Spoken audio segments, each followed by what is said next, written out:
नमस्कार आप सभी लोगों को। मैं प्रमोद कौशल आप सभी का वेलकम करता हूं अपने YouTube चैनल सर्वोदय इंस्टीट्यूट पर।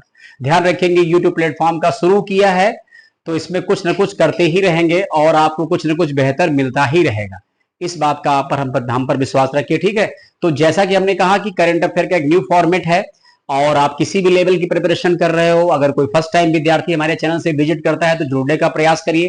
कंटेंट बिल्कुल सिलेक्टेड मिलेगा, मिस्टेक शून्य है, बिल्कुल भी कहीं कोई गड़बड़ी आपको नजर आएगी नहीं। तो सभी लोग जुड़िए और एक बेहतर प्रयास करिए, एक दूसरे को जोड़ने का प्रयास करिए, शेयर भी कर दिया करिए। और जो ये न्यूज है, जैसे एक दिन भाई छुट्टी हो गया, जो रक्षाबंधन फेस्टिवल था तो पेपर वगैरह ऑफ हो जाते हैं, तो इसलिए कभी कभी दो दो दिन की न्यूज को एक साथ कर देंगे। अब 20-21 की न्यूज एक साथ कर दी, फिर 22-23 की एक साथ कर देंगे ना। इस प्रकार से पर डे कुछ ना कुछ आता रहता है। जिनका एग्जाम लगा है या एग्जाम देते रहते हैं उनके साथ कुछ ना कुछ, भाई करंट तो डेली आने वाला चीज है ना, तो डेली पढ़ते रहिए, अपडेट करते रहिए अपने आप को हमारे साथ जुड़ के।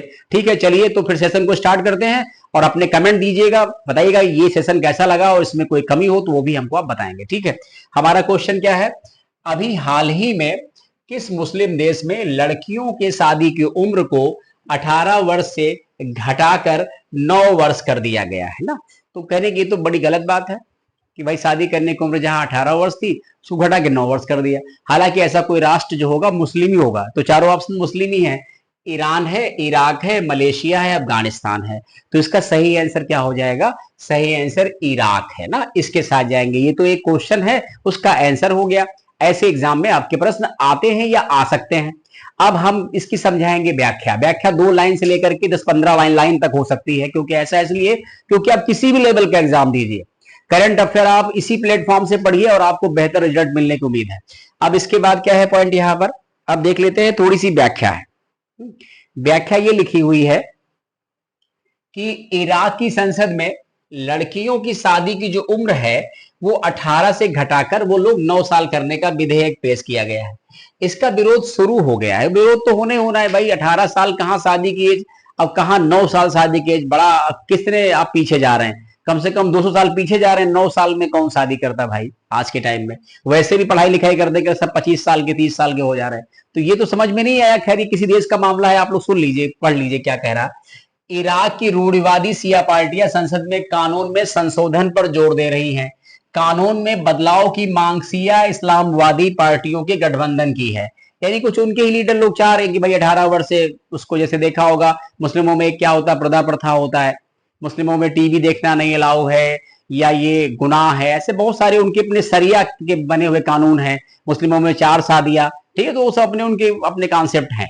ठीक है, वो चल रहा है उनका अपना कॉन्सेप्ट। तो क्वेश्चन क्लियर है, इसकी व्याख्या क्लियर है। बात करते हैं क्वेश्चन नंबर 2 की तरफ। ये भी मोस्ट इंपॉर्टेंट क्वेश्चन है आपके एग्जाम के लिए, मोस्ट इंपॉर्टेंट क्वेश्चन है। ठीक है, क्या लिखा हुआ है, अभी हाल ही में महाराष्ट्र का कौन सा विलेज पहला सोलर विलेज बना ना। तो देखेंगे ये उनके ही कुछ क्षेत्र हैं, अकोला है, मोधेरा है, सतारा है, उपरोक्त में से कोई नहीं ना। तो मतलब कहने का क्या है कि इसका सही आंसर क्या हो जाएगा, सतारा जिला है। वहां एक डिस्ट्रिक्ट, ये तो डिस्ट्रिक्ट हो गया। सतारा आपने इतिहास में भी पढ़ा होगा, ठीक है, क्योंकि यहां पे सामांतर सरकारें बन गई थी। तो सतारा जो है ये डिस्ट्रिक्ट है एक प्रेजेंट टाइम में, एक समय पर रियासत थी। तो ये डिस्ट्रिक्ट है, इसी का एक छोटा सा विलेज है जो भी व्याख्या में आ जाएगा, मनियावचली उसका नाम है। ठीक है, तो उसी में सबसे क्या लिखा है, महाराष्ट्र का कौन सा विलेज पहला सोलर विलेज, यानी जितने वहां गांव हैं उन सबकी छतों पर सोलर सिस्टम लगा दिया गया है। तो बिजली की प्रॉब्लम खत्म हो गई और सौर ऊर्जा जुड़ी हुई कई सारी स्कीमें भी राज्य सरकार केंद्र सरकार चला रही हैं, जिसमें कहा मैंने कई बार आपको पढ़ाया भी है, सौर ऊर्जा संबंधित स्कीम, उनको भी आप लोग देख लीजिएगा। अब यहां पर बात करते हैं व्याख्या की। इसका आंसर तो हमने दे दिया, व्याख्या में सब समझ जाएंगे। लिखा हुआ है, देखो ध्यान से, यहां पढ़ो। लिखा है कि महाराष्ट्र के मुख्यमंत्री एक नाथ शिंदे, वैसे वहां इलेक्शन होने वाला है, हमें लगता है इस साल के लास्ट तक हो जाएगा। जैसे अभी जम्मू कश्मीर में और हरियाणा में 2 जगह इलेक्शन सितंबर में हो जाएगा और 4 अक्टूबर को आपको नई गवर्नमेंट दोनों जगह मिल जाएगी ना। फिर इसके बाद क्या लिखा है, 100 गांव योजना की शुरुआत की है। इस कार्यक्रम का लक्ष्य है कि 100 गांवों को 100% सौर ऊर्जा से बिजली देना है। सतारा जिले का मनियाचीवाड़ी, क्या नाम है, मनियाचीवाड़ी नाम है।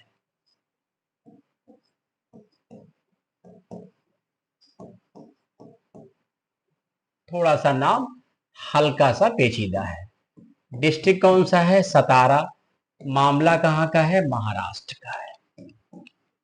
देखिए ये सारी बातें आप ध्यान से पढ़ के जाइएगा, समझ गए इस बात को। तो नाम क्या हो गया डिस्ट्रिक्ट का? सतारा। स्टेट महाराष्ट्र। सीएम एकनाथ शिंदे। गांव का नाम क्या है? मनयाचीवाड़ी। ठीक है, ये हो गया। और थोड़ा इसको पढ़ लीजिए आप। सतारा जिले का मनयाचीवाड़ी इस योजना से लाभान्वित होने वाला पहला गांव है, जो राज्य का पहला पूर्ण रूप से सौर ऊर्जा से चलने वाला गांव बन जाएगा। जब भाई पूरी तरीके सोलर बेस ही कर देंगे छतें, तो पूरे गांव में कितनी बिजली खपत होती है आप सब लोग जानते हो। गांव में कौन आदमी एसी रख रहा? जनरली फ्रिज भी नहीं लोग रखते हैं। टेलीविजन वगैरह तो कर है, थोड़ी बहुत बेसिक नीड्स फुलफिल करते हैं, लेकिन उतने बड़े बड़े कोई मतलब इलेक्ट्रॉनिक्स गैजेट्स नहीं है कि ज्यादा लाइट की नीड पड़े, तो 100% कामयाब हो जाएंगे। तो ध्यान रखेंगे ये ऐसा किस राज्य का मामला है? महाराष्ट्र का है। और डिस्ट्रिक्ट कौन सा है? सतारा है। गांव का नाम क्या है? सब लिखा हुआ है, पढ़ लेना आप लोग।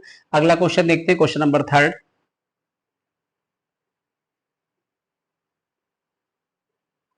ये देखो, पढ़ो, इसको पढ़ो। लिखा है कि अभी हाल ही में किस राज्य ने मुख्यमंत्री बाल पौष्टिक आहार योजना की शुरुआत की? देखिए ये राज्य सरकारों की स्कीमें हैं। समय समय पर सरकारें राज्य के कल्याण के लिए, शिक्षा के लिए, स्वास्थ्य के लिए, सामाजिक मुद्दों के लिए कई बार ऐसी स्कीमें लॉन्च करते हैं जो आपके एग्जाम का हिस्सा बनती है। तो यही ऑप्शन दे रखा है, हिमाचल प्रदेश है, पंजाब है, गुजरात है, हरियाणा है। यानी किस राज्य का मामला है? मुख्यमंत्री बाल पौष्टिक आहार योजना, और ऐसी स्कीमें आती भी है। तो इसका आंसर हो जाएगा हिमाचल प्रदेश। एक बात समझ में आ गया। अब ये हिमाचल प्रदेश सरकार क्या करना चाहती है, किस क्लास के बच्चों को, और बच्चों को आखिर पौष्टिक आहार में क्या देने वाले हैं, वो इसकी व्याख्या पढ़ लो। लिखा है ये योजना सरकारी स्कूल के बच्चों के लिए है, क्योंकि सबको पता है प्राइवेट में ऐसी योजना चला भी नहीं पाएंगे आप। प्राइवेट तो और ज्यादा, सरकारी दे पाना मुश्किल, प्राइवेट कहां देंगे आप। तो दे क्या रहे? जो नर्सरी से लेकर के कक्षा 8 तक के बच्चों पर लागू होगा, ये बात जान गए। इसके अंतर्गत सप्ताह में एक बार, ठीक है, थोड़ा और बढ़ा देते हैं इसको तो देख लो आराम से। लिखा है कि नर्सरी कक्षा 8 तक के बच्चों पर लागू है। इसके अंतर्गत सप्ताह में एक बार आपको उबले हुए अंडे, ये सब सरकारी स्कूल के बच्चे पौष्टिक आहार मिलेंगे। उबले हुए अंडे, अंडे का छिलका हटा दिया और फिर बच्चे अंडे खाएंगे। फिर क्या लिखा है? अंडे मान लो ना मिल पाए तो फिर ताजे फल दिए जाएंगे। ये सब सरकार कह रही है। अब वो तो बच्चों को पता चलेगा कि ताजे फल थे या बासी फल दे दिए या अंडे के बजाय कुछ भटिंडा दे दिया। वो तो योजना चलने पर, जैसे हमारे यहाँ मिड डे मील है, तो वो तो चलने दो ये स्कीम। लेकिन खैर इससे आपको क्या मतलब? उबला अंडा और ताजा फल जो भी अवेलेबल हो जाए वो स्कूलों में बच्चे बढ़िया आराम से खाएंगे। ठीक है, इसके बाद क्वेश्चन अगला क्या है? फिर है, इसको पढ़ लो। और कितना बढ़िया क्वेश्चन है, बड़ा मजेदार क्वेश्चन आ गया। लिखा है कि 2011 के बाद भारत सरकार ने अगली जनगणना करने का वर्ष क्या रखा है? 2024, 2025, 2026, 2027। वैसे एक गणना 2011 में हुई थी, तो वैसे 2021 में होनी चाहिए थी। एक तो सबसे बड़ा फैक्टर है कोविड महामारी, ठीक है, एक तो कोविड की वजह से डिले हो गया। और कुछ हमारे यहाँ राज्य की सरकार के लोग हैं वो कास्ट बेस जनगणना के पीछे पड़े हैं। अब देखिए इस बार कास्ट बेस होती है नहीं होती है, तो कुछ राजनीतिक मामलों में भी डिले हो गया। तो कह रहे हैं कि जो जनगणना होगी ये कब तक के डेटा शामिल करेगी? तो ये 2026 तक के डेटा शामिल करेगी। यही सही, इसका मतलब 2011 से 26 तक 15 वर्ष के डेटा इस बार मिलेंगे आपको। समझ जाइए आप, कितने वर्ष के मिलेंगे? 15 वर्ष के डेटा। तो ये पहली जनगणना आजादी के बाद होगी जहां 15 वर्ष के डेटा शामिल करेंगे। अब किसी को छोड़ देंगे तो मुसीबत है, फिर आफत, फिर जल्दी कराना पड़ेगा। तो हो सकता है आप अगली जनगणना 26 के बजाय 36 में कराएं, तो कराना तो उनको 10-10 साल पर, बट इस ये जनगणना रेयर केस 15 साल के डेटा कवर कर लेगी। अब आओ थोड़ी व्याख्या समझा देते हैं। इससे एक क्वेश्चन आपके पुलिस में भी आया था, है? हाँ, ये आप बिल्कुल व्याख्या आराम से पढ़ लीजिए। देखो इसमें क्या लिखा है। लिखा है कि केंद्र सरकार सितंबर से देश में जनगणना शुरू करा सकती है। यानी ये एक पॉसिबिलिटी है, शुरू हो सकती है। आंकड़े जुटाने में लगभग 18 महीने तो लगी जाएंगे, जब बहुत फास्ट करेंगे तब 18 महीने। देश में 10 वर्ष में एक बार होने वाली जनगणना 2021 में पूरी होनी थी। भाई सही बात है, लेकिन नहीं हो पाई। लेकिन कोविड 19 महामारी के कारण इसमें देरी हो गई, ये बात भी जान गए आप। लिखा है जनगणना करने में अग्रणी भूमिका निभाने वाला, अब ये क्वेश्चन पुलिस में आया है कि जनगणना कराने का काम किस मंत्रालय के अंतर्गत आएगा, तो होम मिनिस्ट्री। अब देखिए यहां हम पढ़ा रहे हैं आपको, हमारी बात आप सुनेंगे समझेंगे, लेकिन जब बहुत दिन तक नहीं पढ़ते हो तो क्वेश्चन पेपर में ऐसे ही आ जाता है, फिर आप सन्नाटे में है? तो सन्नाटा ना रहे, उससे अच्छा नोट कर लिया करो कि जनगणना कराने में किस मंत्रालय की भूमिका है, गृह मंत्रालय की। ठीक, और एक हमारे यहाँ मंत्रालय है सांख्यिकी एवं कार्यक्रम क्रियान्वयन मंत्रालय के एक समय सीमा तैयार की है कि मार्च 2026 तक परिणाम जारी करने का लक्ष्य रखा गया है, जिसमें 15 वर्ष की अवधि शामिल है, जैसा कि हमने क्वेश्चन में आपको समझाया। समझ रहे हैं? जनगणना रजिस्ट्रार होते हैं, हमारे यहाँ जनगणना अधिनियम भी है, ये यहां लिख दें हम छोटा सा, सेंसस एक्ट 1948। जनगणना के डेटा कौन जारी करेगा, तो ये एनएसओ जारी करेगा। याद आया एनएसओ, नेशनल स्टैटिस्टिकल ऑर्गेनाइजेशन या ऑफिस। बात क्लियर? अब ये डेटा एनएसओ जारी करेगा, और ये किस मंत्रालय में, एनएसओ पूछते हैं किस मंत्रालय में आएगा, तो एनएसओ सांख्यिकी और कार्यक्रम क्रियान्वयन मंत्रालय के अंतर्गत आएगा। समझ रहे हैं इस बात को आप, ये उसी के अंतर्गत आएगा। अब ये पॉइंट कंप्लीट, अब इसको आप बार बार पढ़ लीजिएगा। अगले क्वेश्चन में आओ।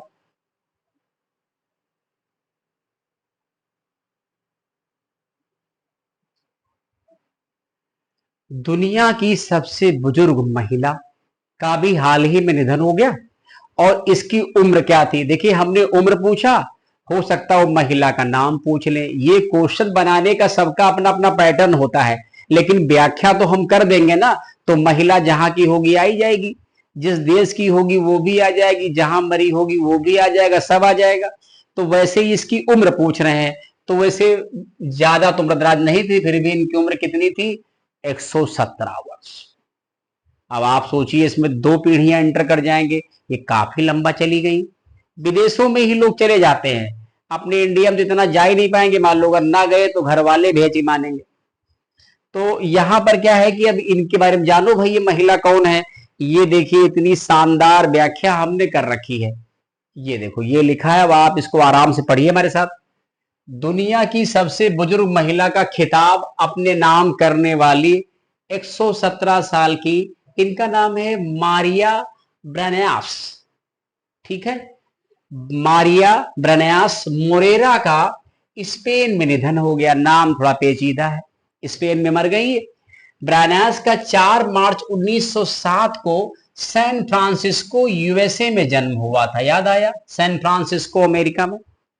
अब लिखा है कि जेरेंटोलॉजी रिसर्च ग्रुप ने पिछले वर्ष हुई फ्रांसीसी नन, एक फ्रांसीसी नन मतलब एक संत होते हैं ना, लुसिले रैंडन, नाम थोड़े थोड़ा भाई है, लुसिले रैंडन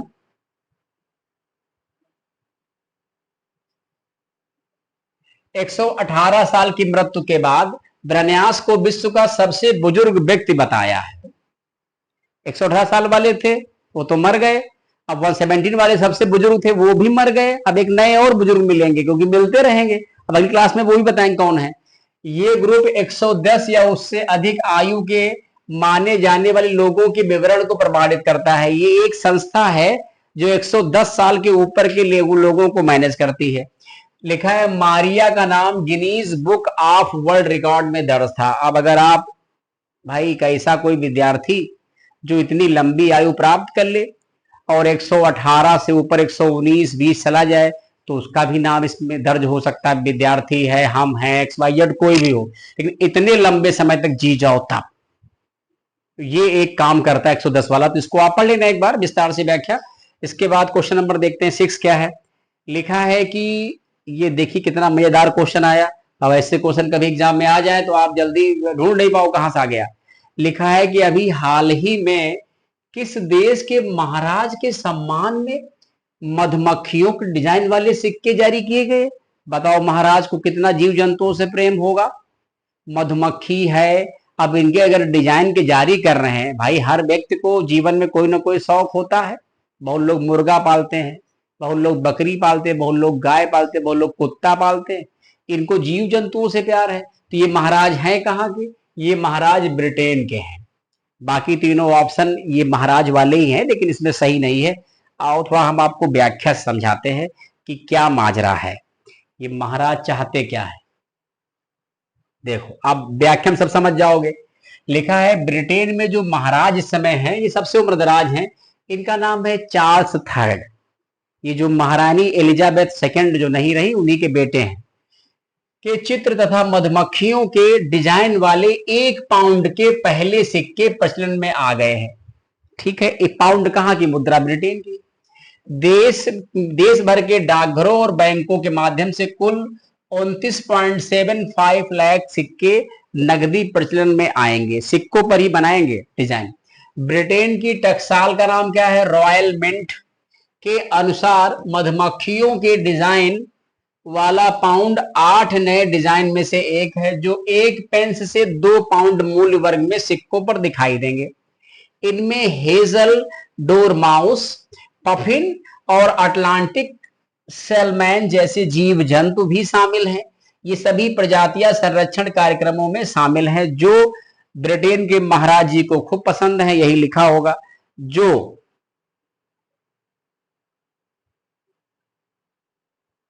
जो ब्रिटेन के महाराज चार्ल्स थर्ड जो 75 ईयर्स के हैं, पर्यावरण संबंधी चिंताओं को दर्शाता है, तभी इस प्रकार के चित्र तो छपवा रहे वो। ठीक है, तो कहां कैसा मामला? ब्रिटेन, ब्रिटेन के सम्राट चार्ल्स थर्ड। क्वेश्चन नंबर 7 देखते हैं। और ये और बढ़िया क्वेश्चन आया है, बहुत ही शानदार क्वेश्चन, इंपॉर्टेंट है। ठीक, पढ़ लीजिएगा आप लोग। Brand finance food and drink 2024 की रिपोर्ट है ये। ठीक है, एक प्रकार के एनजीओ हो सकते हैं, बहुत सारी संस्थाएं हैं जो नॉन गवर्नमेंट है।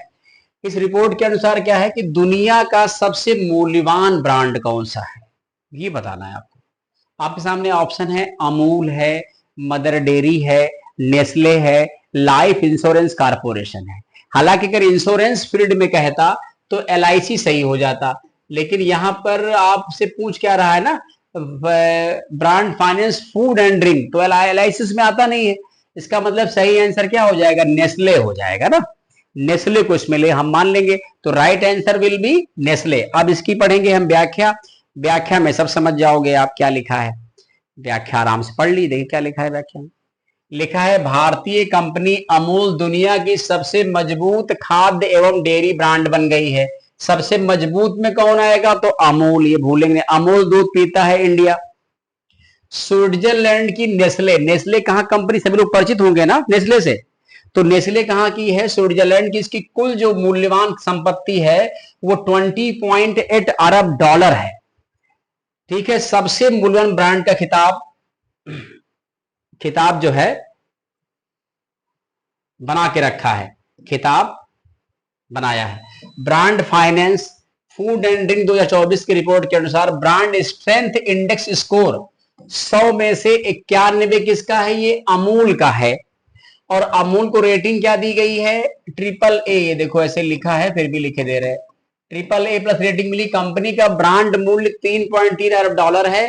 तो ये जो स्ट्रेंथ इंडेक्स के आधार पर है, सबसे मजबूत मूल्यवान कौन सी कंपनी है, तो उसका आंसर क्या हो जाएगा हमारे बीच में? उसका आंसर हो जाएगा अमूल दूध हो जाएगा। और अगर सबसे उसमें पूछते हैं मार्केट वैल्यू के आधार पर है, तो स्विट्जरलैंड की नेस्ले हो जाएगी। इसको आप पढ़ लेना व्याख्या। क्वेश्चन नंबर 8 पे आ जाओ, क्या कह रहा है? कह रहा अमेरिका स्थित ग्लोबल फाइनेंस पत्रिका के द्वारा किस देश के केंद्रीय बैंक को सम्मानित किया गया है? आपको 4 ऑप्शन दिए गए हैं। तो इसमें अमेरिका में स्थित है ग्लोबल फाइनेंस मैगजीन, उसके द्वारा। अमेरिका है, जापान है, भारत है, ब्रिटेन है। ये 4 ऑप्शन आपके सामने हैं। बट इन 4 ऑप्शन में से सही ऑप्शन क्या होगा? सही ऑप्शन होगा भारत। और इसका मतलब साफ साफ है आरबीआई। और आरबीआई का मतलब है उनके गवर्नर। ठीक है, और गवर्नर का मतलब क्या है? ये हो जाएंगे शक्तिकांत दास। शक्तिकांत दास। ये आरबीआई के 25वें गवर्नर है। ठीक, ये सब ध्यान रखें। बात हो गई क्लियर ना? आप थोड़ी व्याख्या पढ़ लो इसकी तो सारा डाउट समझ में आ जाएगा आपको। क्या लिखा हुआ है? लिखा है कि अमेरिका स्थित ग्लोबल फाइनेंस, अमेरिका स्थित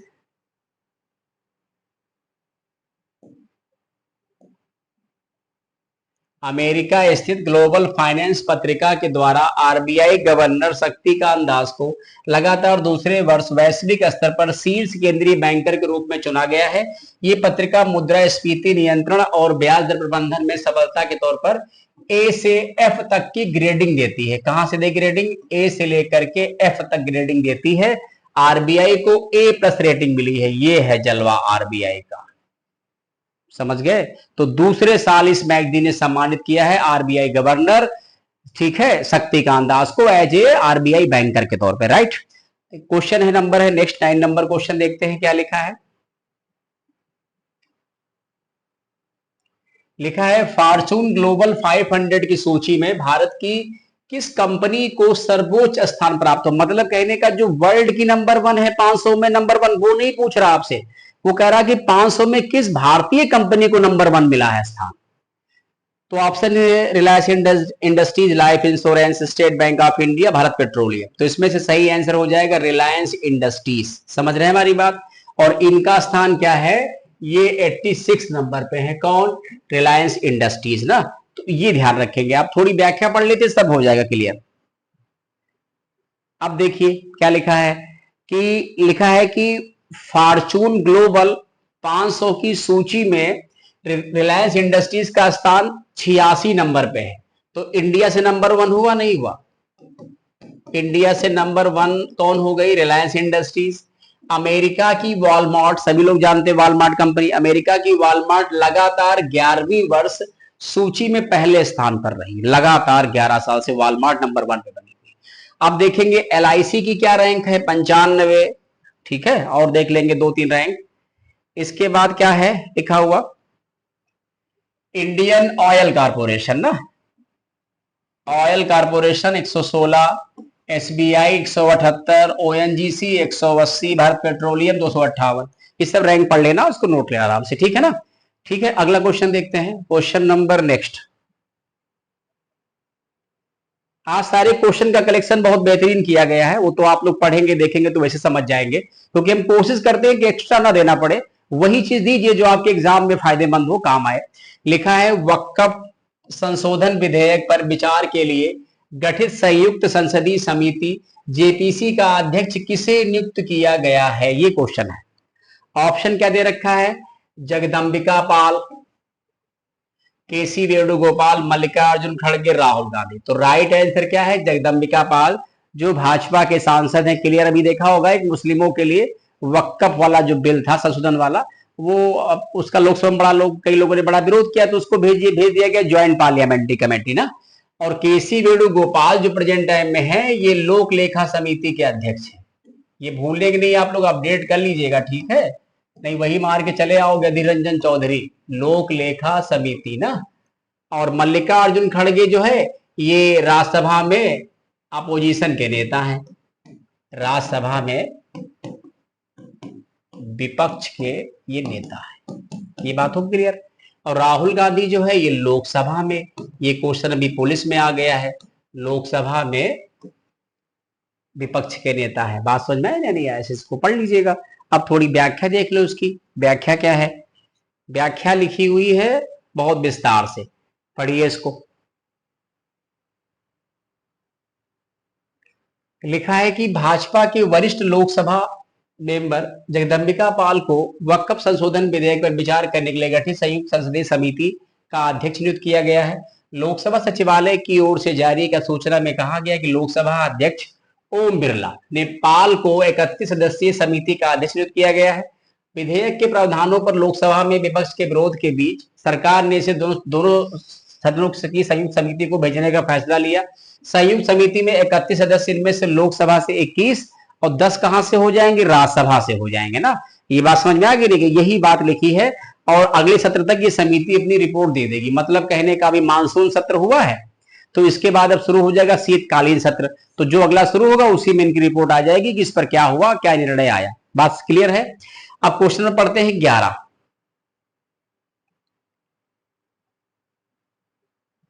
लिखा है अंतरराष्ट्रीय ओलंपिक समिति के एथलीट आयोग का अध्यक्ष किस भारतीय को चुना गया। एथलीट आयोग का अध्यक्ष नहीं होगा, ये उपाध्यक्ष हो जाएगा ना। एथलीट आयोग का उपाध्यक्ष। हमें लग रहा है शायद कुछ गड़बड़ी है, कि देख लेंगे क्या सही है। उपाध्यक्ष ही होगा हमें लगता है। तो इसमें ऑप्शन दे रखे हैं, लेकिन सही आंसर होगा अभिनव बिंद्रा। अब थोड़ी व्याख्या पढ़ लेते, व्याख्या से हो जाएगा ना। हाँ, उपाध्यक्ष ही है, सही बात है। यहाँ पढ़ लेना आप लोग, कभी कभी हो सकता है कुछ लिखने में गड़बड़ी हो जाती। अभिनव बिंद्रा को अंतरराष्ट्रीय ओलंपिक समिति के एथलीट आयोग का दूसरा उपाध्यक्ष चुना गया है। एथलीट आयोग के अध्यक्ष फिनलैंड की आइस हॉकी खिलाड़ी एम्मा टेरोहो को नियुक्त किया गया है।